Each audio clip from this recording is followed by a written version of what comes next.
to the Father. దావీదు దేవునికి ఎక్కువగా మెప్పుని ఆ యొక్క స్తుతినిచ్చి ఉన్నాడు. But did he praise him because of his tabernacle? ఆయన యొక్క గుడారాన్ని బట్టి దేవుని స్తుతించాడు ఆయన. Oh, he praised God's goodness and kindness. దేవుని యొక్క మంచితనాన్ని కనికరాన్ని ఆయన స్తుతించాడు. And in this verse, ఈ వచనంలో there's a different kind of praise here. చూడండి, ఇక్కడ వ్యత్యాసమైనటువంటి మెప్పు అనేది ఇక్కడ ఉన్నది. And again, in English we have a wrong translation. English లో ఇక్కడ తప్పైనటువంటి ఒక అనువాదం ఉన్నది. English says we're giving thanks to his name in our praise. చూడండి, ఇంగ్లీష్ ఏం చెప్తుందంటే మన యొక్క మెప్పులో అంటే స్తుతించట్లో దేవుని ఒప్పుకుంటున్నామని చెప్తున్నది. Still spiritual. అది ఇంకనూ ఆత్మ సంబంధమైనటువంటి ఒక కార్యమే. Giving thanks is something we can't see. చూడండి, దేవునికి కృతజ్ఞతాస్తుతులు చెల్లించుట అంటే మనం చూడలేనటువంటి ఒక కార్యమై ఉన్నది. But literally this is to acknowledge his authority. వాస్తవంగా ఆయన యొక్క అధికారాన్ని ఒప్పుకోవడాన్ని గురించి మనకు చూపిస్తున్నది. So when we start plan, మన యొక్క సంకల్పం ఏమిటి? if we acknowledge he has the authority, we plan to obey that authority. మనము ఆయనకు అధికారం ఉన్నది అనే విషయాన్ని ఒప్పుకుంటే గనక ఆ యొక్క అధికారానికి మనం లోబడవలసిన అవసరం ఉన్నది. లూకా 11వ అధ్యాయం అండి, 1 నుంచి 4 వచనాలు. ఆయన ఒక చోట ప్రార్థన చేయుచుండెను. ప్రార్థన చాలించిన తర్వాత ప్రభువా, యోహాను తన శిష్యులు నేర్పడుతున్నట్లు మాకు ప్రార్థన చేయని ఆయన అడిగాను. అందుకు ఆయన, మీరు ప్రార్థన చేయనప్పుడు, తండ్రి మీ నామం పరిశుద్ధపరచబడును గాక, మీ రాజ్యం వచ్చును గాక, మాకు కావలసిన అనుదిన ఆహారం దినదినము మాకు దయచేయము, మేము మాకిచ్చి ఉన్న ప్రతి వాణిని క్షమించుతున్నాము గనుక మా పాపమును క్షమించుము, మమ్మల్ని శోధనలోకి తేపుము అని పలుకుడని వారితో చెప్పాను. Right, okay. So these words are directed to the Father. ఈ యొక్క మాటలు అనేవి తండ్రికి మనం చేసేటువంటి కార్యములుగా ఉన్నాయి. And the first thing he mentions is his authority. చూడండి, మొట్టమొదటిగా మనం చెప్పేది ఏంటంటే ఆయనకు అధికారాన్ని మనం చూస్తున్నాం. So hallowed be your name. Your name మీ నామం పరిశుద్ధపరచబడుగాక అని చెప్తున్నాము. What color is holiness? పరిశుద్ధము అనేటువంటిది ఏ రంగులో ఉన్నదండి? So men should listen to his authority. మనుషులు దేవుని యొక్క అధికారాన్ని మరి లోబడాల్సిన అవసరం ఉన్నది. Then his kingdom is coming. చూడండి, ఆయనకి రాజ్యం అనేది వస్తున్నది. Whose authority would establish the kingdom? చూడండి, ఎవరి యొక్క అధికారంలో రాజ్యం స్థిరపరచబడుతున్నది? Who has the authority to do that? దాన్ని చేయుటకు ఎవరికి అధికారం ఉన్నది? So we're acknowledging his authority if we ask anything about his kingdom. మనం ఆయనకి రాజ్యాన్ని గురించి ఏదైనా అడిగినట్లయితే ఆయనకి అధికారాన్ని మనం ఒప్పుకుంటున్నాము అని అర్థం. Who has the authority in that kingdom? ఆ యొక్క రాజ్యంలో ఎవరికి అధికారం ఉన్నది? Then your will be done. మీ చిత్తం నెరవేరునుగాక. So what is his will? ఆయనకి చిత్తం అనేది ఏమిటి? Does he have authority to do his will? ఆయన చిత్తాన్ని చేయుటకు ఆయనకి అధికారం ఉన్నదా? So again we're acknowledging his authority. చూడండి, మరలా ఆయన యొక్క అధికారాన్ని మనం ఒప్పుకుంటున్నాము. Who has the power and the authority to give us our food every day? మనకి ఆహారాన్ని అనుదినం ఇవ్వడానికి ఎవరికి అధికారము శక్తి ఉన్నది చెప్పండి? So again we're acknowledging that he has the authority to give us that bread. చూడండి, మనకు ఆహారం ఇవ్వడానికి ఆయనకి అధికారం ఉందనే విషయాన్ని మనం ఒప్పుకుంటున్నాం చివరిగా.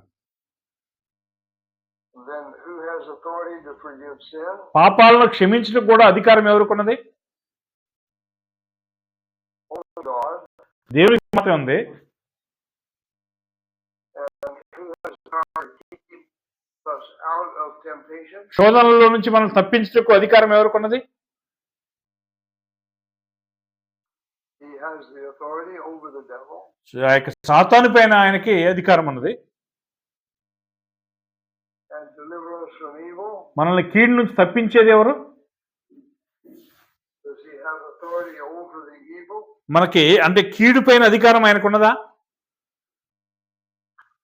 So which part of the Lord's Prayer is not part of his authority? చూడండి, దేవుని యొక్క ప్రార్థనలో ఆయనకి అధికారం లేనటువంటి భాగము ఏమైంది? So that's how we're supposed to pray. ఆ విధంగానే మనం ప్రార్థన చేయవలసిన అవసరం ఉన్నది. Our prayer should always acknowledge his authority. మన యొక్క ప్రార్థన ఎల్లప్పుడూ కూడా ఆయనకు అధికారాన్ని అంగీకరించేటువంటివిగా లేదా ఒప్పుకునేటువంటివిగా ఉండవలను. So in Hebrews 13, he calls that worship. చూడండి, హెబ్రీ 13వ అధ్యాయంలో దాన్ని ఆయన ఆరాధన అని పిలుస్తున్నాడు. He calls that a sacrifice. Sorry అండి, ఆయన దాన్ని యాగము లేదా బలి అని పిలుస్తున్నాడు. And we recognize the sacrifice as worship. చూడండి, ఆ యొక్క యాగాన్ని మనము మరి ఆరాధనగా అంగీకరిస్తున్నాం. So is there anything in the New Testament where he commands us to worship with Sure. material things? కొత్త నిబంధనలో ఎక్కడైనా మనం నిత్యమైనటువంటి విషయాల్లో ఆరాధన చేయాలని చెప్పి దేవుడు ఆజ్ఞాపించాడా? And there are 2 or 3 that he does command us. 2-3 విషయాల్లో దేవుడు మనకు ఆజ్ఞాపించినటువంటి విషయాలు కూడా ఉన్నాయి. What about the Lord's Supper? ప్రభురాత్రి భోజనాన్ని గురించి ఏంటి? We have 2 physical things that are involved in the worship. ఆరాధనలో సంబంధం కలిగి ఉన్నటువంటి 2 కార్యాలు ఉన్నాయి మనకి.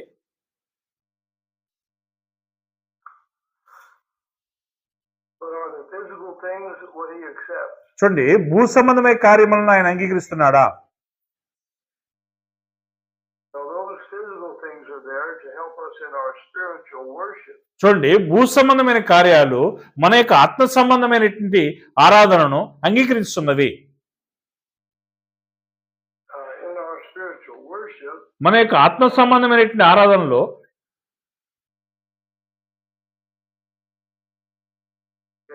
and taking the bread, మనం రొట్టెను తీసుకుంటున్నామండి. this is his body. ఇది ఆయన యొక్క శరీరము. So does God accept the bread, or does he accept our remembering Jesus' sacrifice? చూడండి, దేవుడు ఆ యొక్క మరి రొట్టెను అంగీకరిస్తున్నాడా, లేకపోతే ఆ యొక్క త్యాగాన్ని అంగీకరిస్తున్నాడా? So again, this is spiritual. మరలా గమనించండి, ఇది ఆత్మ సంబంధమైనటువంటి ఒక కార్యమై ఉన్నది. What about the blood? రక్తాన్ని గురించి ఏంటి? This is the blood of the covenant. చూడండి, ఇది నిబంధన రక్తము అని చెప్తున్నాడు. Which covenant is it? అది ఏ యొక్క నిబంధన అయి ఉన్నది?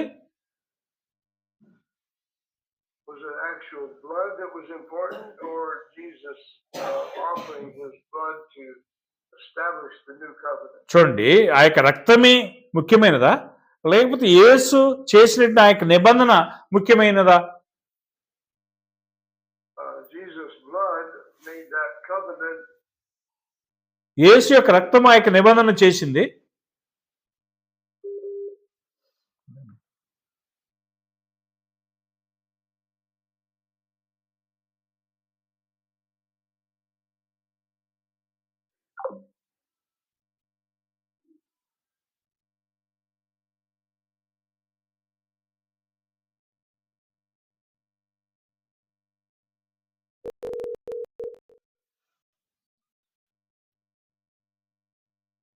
సారీ, చూడండి, ఆ యొక్క రక్త ప్రోక్షణ చేత అక్కడ మరి కార్యాలు జరిగినట్లుగా చూస్తున్నాము. So was it the physical blood that ratified the covenant? చూడండి ఆ యొక్క భూ సంబంధమైన రక్తం అనేది మరి ఆ యొక్క నిబంధనను స్థిరపరిచినదా? and it was. అవును. But keep in mind, at that time he was still under the law of Moses. ఆ కాలంలో ఆయన మోషే ధర్మశాస్త్రం కిందనే ఉన్నాడు. So God was accepting physical things. దేవుడు భూ సంబంధమైన కార్యములను అంగీకరిస్తూ ఉన్నాడు. But is the new covenant a physical law or a spiritual law? క్రొత్త నిబంధన అనేది భూ సంబంధమైన చట్టమా లేకపోతే ఆత్మ సంబంధమైన చట్టమా? So all of these things are spiritual in the New Testament. ఈ కార్యములన్నీ కూడా క్రొత్త నిబంధనలో ఆత్మ సంబంధమైనటువంటి కార్యములుగా ఉన్నవి. Romans 7 verse 13. రోమా 7వ అధ్యాయము 13వ వచనం చూడండి. ఉత్తమమైనది నాకు మరణకరమైన అట్లా అనరాదు, అయితే పాపము ఉత్తమమైన దాని మూలంగా నాకు మరణమును కలగజేయసు, పాపము పాపమైనట్టుగా అగపడు నిమిత్తము అనగా పాపము ఆజ్ఞ మూలంగా అత్యధిక పాపమగు నిమిత్తము అది నాకు మరణకరమాయను. 14 కూడా ధర్మశాస్త్రము ఆత్మ సంబంధమైనదని ఎరుగుదము, అయితే నేను పాపములకు అమ్మబడి శరీర సంబంధినై ఉన్నాను.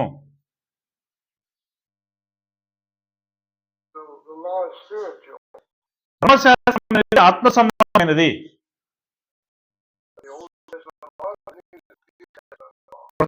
చట్టమా లేకపోతే చట్టమా? అది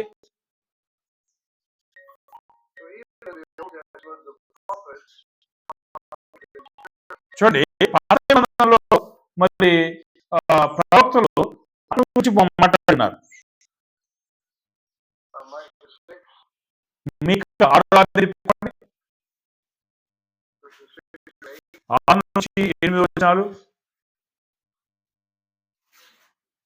ఏమి తీసుకుని వచ్చి నేను యెహోవాను దర్శిస్తున్నాను, ఏమి తీసుకుని వచ్చి మహోన్నతుడైన దేవుని సన్నిధిలో నమస్కారం చేస్తున్నాను, ప్రాణములను వేలాది పొదలను అర్పించు దర్శించిన వేలాది కొలది పొట్టేళ్లను వేలాది కార్యమును ఆయన సంతోషము కలుగు చేయిన నా అతిక్రమములకై నా జ్యేష్ఠ పుత్రుని నేను ఇస్తున్నా, నా పాప పరిహారముకై నా గర్భఫలమును నేను ఇస్తున్నా. మనుష్యుడా, ఏది ఉత్తమో అది నీకు తెలియజేయబడుచున్నది. న్యాయముగాను నడుచుకుంటూ కనికరమును ప్రేమించుటయు దీన మనసు కలిగి నీ దేవుని ఎదుట ప్రవర్తించుటయు ఇంతే కదా యెహోవా నిన్ను అడుగుచున్నాడు. ఓకే,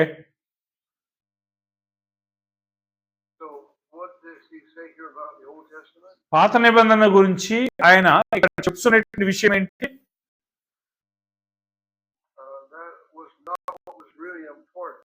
అది ముఖ్యమైనది కాదు. వారు అవసరం ఉన్నది.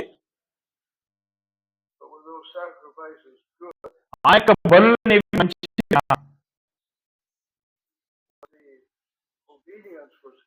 చూడండి, విధేయత అనేటువంటిది మంచిదై ఉన్నది.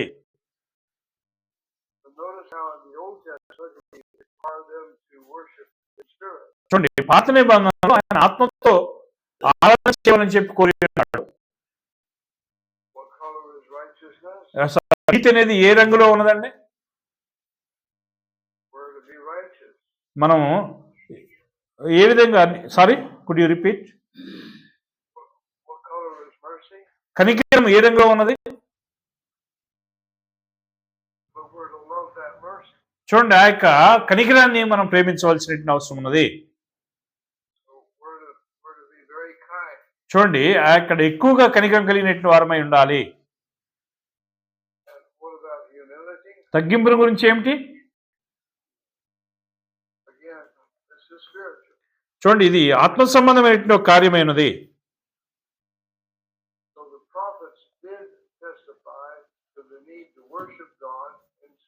చూడండి, ప్రవక్తలు ఆత్మతో ఆరాధన చేయాలనే విషయమై వారు అంగీకరించినట్టుగా మనం చూస్తున్నాం ఇక్కడ.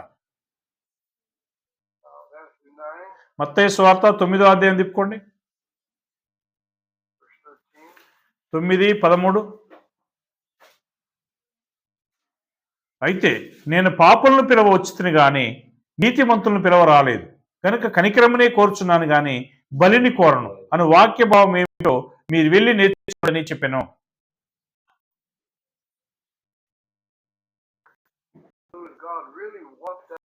Testament worship, చూడండి, దేవుడు పాత నిబంధన ఆరాధన ఎవరు చేయవాలని చెప్పి కోరుకున్నాడు? it was a shadow. అది ఒక ఛాయగా ఉన్నది. But nevertheless, he required it. ఆయన్ను కూడా దాన్ని ఆయన కోరి ఉన్నాడు. But what does he want? ఆయనకేం కావాలి?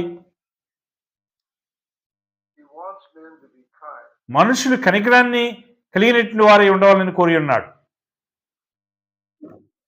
And Hosea 6, హోషేయ 6వ అధ్యాయం తిప్పుకోండి, 6వ వచనము, 6వ అధ్యాయం 6వ వచనము.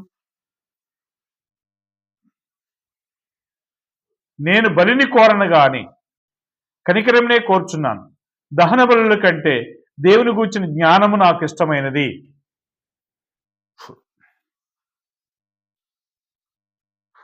okay, so he says, I desire kindness and not sacrifice. చూడండి, నేను బలిని కోరను గాని కనికరంనే కోరుచున్నాను అంటున్నాడు.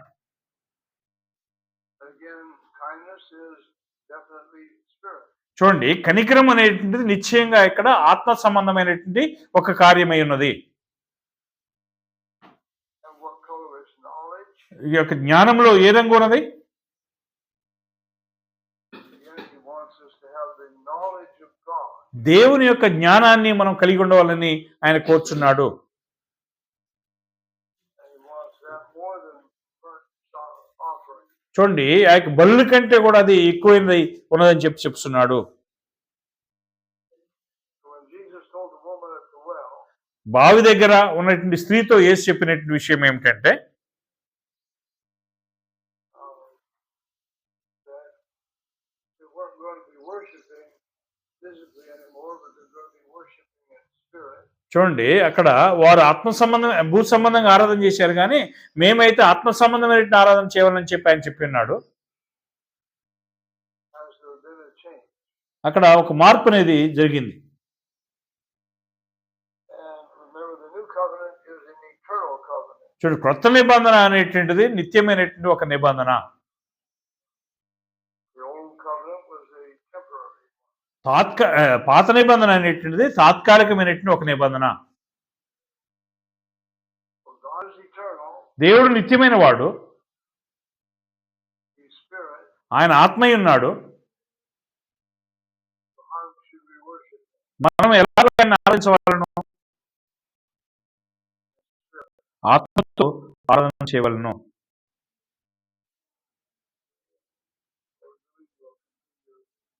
ప్రభు చిత్తం అయితే రేపు మనం కంటిన్యూ చేద్దాం.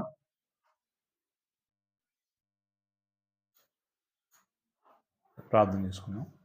Pray. ప్రార్థన చేసుకుందాం.